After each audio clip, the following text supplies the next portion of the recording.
Most freelancers do not lose good clients simply because they raise their rates. They lose them because the increase feels sudden, arbitrary, and impossible to plan for. Solo Sam nearly made that mistake. His client was paying him $1,000 a month, but one monthly meeting had become four. Basic reporting had become strategy support. Standard delivery had become constant priority requests. Sam was doing significantly more work. His price had never changed. So he almost sent this message.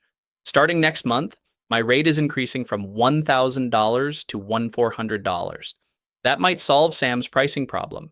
It could also create a client retention problem because the client has not been shown what changed, why the agreement needs updating, or what options are available.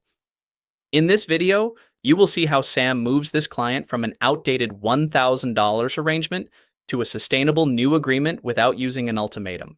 We will calculate his revenue floor, build a loyalty bridge, communicate the increase, and handle the three objections freelancers hear most. And stay until the end, because I will show you how a freelancer can raise their price by 20% and still become more underpaid. Welcome to the Irregular Income Playbook. When Sam first signed this client, the service was simple. One monthly meeting, agreed deliverables, a basic report. At that level, $1,000 made sense. Then the relationship expanded. Weekly meetings, messages throughout the day, last-minute requests, strategic advice, employee training, work outside the original agreement. His price? Still $1,000. Sam tells himself that keeping the original price protects the relationship. It is actually teaching the client that his extra time, expertise, and availability are free. Sam is becoming busier, but not more profitable. That is not loyalty. That is an outdated agreement kept alive by fear of one uncomfortable conversation.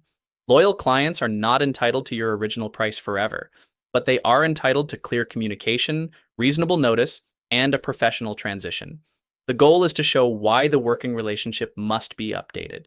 Before Sam chooses a new price, he reviews 5 things: scope, access, urgency, responsibility, results. Has the workload increased? Are there more meetings, revisions, or urgent requests? Is Sam providing strategy outside the original agreement? Does the client now receive priority access? And, after software, administration, unpaid communication, and business costs, is the work still profitable? This audit shows whether the relationship has outgrown the agreement. It also gives Sam specific reasons for updating the price. "I want more money" is not a strong client-facing explanation. The service now includes weekly strategy calls, additional reporting, and priority turnaround is. The new price should reflect the service the client is actually receiving. Next, Sam calculates the minimum revenue his business needs to generate. Sam wants the business to provide $6,000 a month for his personal compensation before personal income taxes. There are roughly 160 working hours in a month. 6,000 divided by 160 equals $37.50 an hour. But that assumes every hour can be sold to a client. It cannot. Proposals, invoices, marketing, bookkeeping, unpaid calls, and managing the business all take time.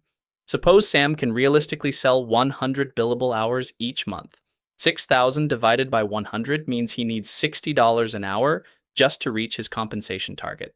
Now add $1,000 a month for software, insurance, equipment, and professional services. Then add another $1,000 for slow months, time off, and equipment replacement. The calculation becomes $6,000 for Sam's compensation, plus $1,000 in operating costs, plus $1,000 in reserves. The business needs to generate $8,000 a month. 8,000 divided by 100 billable hours equals $80 an hour. But $80 is not automatically Sam's final rate. It is his floor. His price may need to sit higher for profit, risk, responsibility, and lower billable months. Taxes must also be planned separately based on his location, structure, and taxable profit. If Sam can sell only 80 billable hours, the required rate rises again. Without knowing this number, Sam is negotiating from emotion instead of math. Copying another freelancer's rate will not fix it. Their costs, hours, and targets are different. Sam sorts his clients into 3 groups. Group 1, healthy clients. They pay on time, respect boundaries, communicate clearly, and value the work. Group 2, fixable clients. The relationship is good, but the price, scope, or process needs to change. Group 3. High friction clients. Late payments, unlimited revisions, constant urgency, low margins. The rate increase is not designed to keep every client in Group 3. If a client only stays because Sam is underpriced, losing them may create space for a healthier one. The goal is stronger revenue, healthier margins, and a more sustainable portfolio. Before we build Sam's new offer, answer this in the comments. When did you last review your rates? Less than 6 months ago, 6 to 12 months ago, or more than a year ago? Now Sam builds what I call the loyalty bridge. It gives an existing client time and options instead of an ultimatum. Sam currently charges $1,000. After reviewing the expanded scope and checking his revenue floor, he determines that the complete service should cost $1,300. A sudden increase gives the client no time to adjust. A stronger approach looks like this. The complete service becomes $1,300. Because the client has worked with Sam for a long time, the existing $1,000 price remains in place for another 60 days. After that, the client has two options. Option 1. Complete service at $1,300. This includes weekly strategy calls, priority turnaround, additional reporting, and the full expanded service. Option 2. Streamlined service at $1,100. This includes the core deliverables, but removes weekly strategy calls, priority turnaround, and extra access outside the agreed process. This rewards the relationship with notice, but does not trap Sam at the old price forever. The client is choosing which service level fits their needs and budget. Do not offer 5 or 6 packages. 2 options are enough, and the lower priced option must include less work. Never provide the same service at 2 prices simply because a client objects. Let the contract guide the notice period. If it requires 30, 60, or 90 days, follow it. Never hide the increase inside an invoice. For an important client, have the conversation first and confirm it in writing afterward. The tone should be calm, respectful, and direct. Sam's message needs 6 parts. Acknowledge the relationship. Explain how the scope changed. State the new price. Give the effective date. Provide the transition period. Present the 2 options. The important section sounds like this. Since we began working together, the service has expanded to include weekly strategy calls, priority turnaround, and additional reporting. To reflect the current scope and maintain the quality and response time you receive, the monthly rate for the complete service will change from $1,000 to $1,300 beginning October 1st. Because I value our existing relationship, your current rate will remain in place through September 30th. From October, you can continue with the complete service at $1,300. Alternatively, I can offer a streamlined package at $100, which includes the core deliverables but removes the weekly strategy calls and priority turnaround. Notice what it does not say. It does not say, unfortunately, I am being forced to raise my rates. It does not ask permission to run a sustainable business. Respectful, not timid. Even a professional transition can produce pushback. Objection 1. We do not have the budget. Do not cut the price while keeping the full scope. Change the work. Sam responds, I understand. If we remove the weekly calls and priority turnaround, I can offer the streamlined package at $100. A smaller budget receives a smaller scope. Objection 2. Another freelancer will do it for less. Do not attack the competitor. Sam responds, I understand that you need to compare your options. My pricing reflects the scope, turnaround, and support included. If the complete package no longer fits your budget, we can discuss the streamlined option. Then stop talking.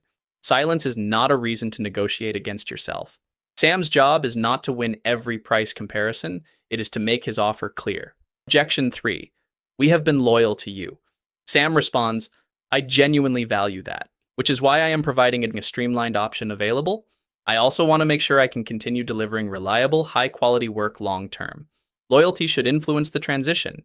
It should not freeze the original price forever while the service keeps expanding. Now here is the mistake I promised at the beginning.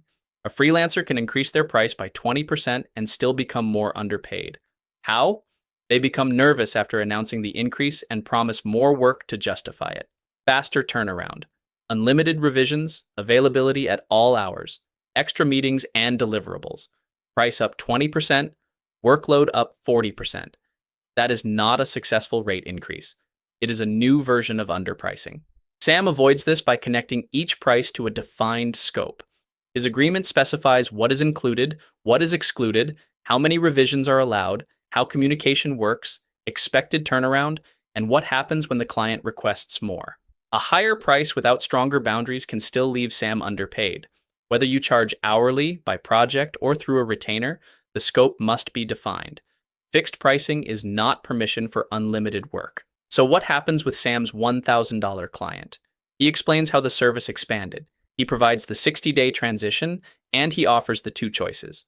The client chooses the streamlined option at $100. At first glance, it may look like Sam failed to get the full increase. But look at the complete picture. Sam earns $100 more every month. He removes 4 strategy calls. There is no more priority turnaround. The client no longer has constant access to his time. Sam gets hours back every month. The invoice increased by only $100, but his revenue relative to time, access, deliverables, and responsibility improved significantly. A successful rate increase is not measured only by the invoice. It is measured by what you earn relative to what the client receives. Before raising your rates, audit the scope. Calculate your revenue floor. Separate healthy clients from high-friction clients. Give reasonable notice. Offer no more than 2 clearly different options. And put the new boundaries in writing. That is how you raise your rates professionally. Not by apologizing, not by surprising the client, and not by waiting for them to volunteer more money.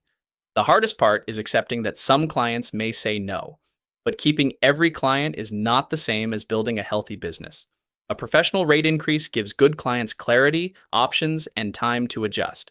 It also gives you a business that can continue serving them without resentment or burnout. If this helped you rethink your rates, like the video and share it with another freelancer who may be undercharging. For smarter systems covering freelance pricing, taxes, cash flow, and if you've been avoiding this conversation with a client, that conversation is costing you more than the invoice ever will. Subscribe. The next video builds the exact email template for a client who says no.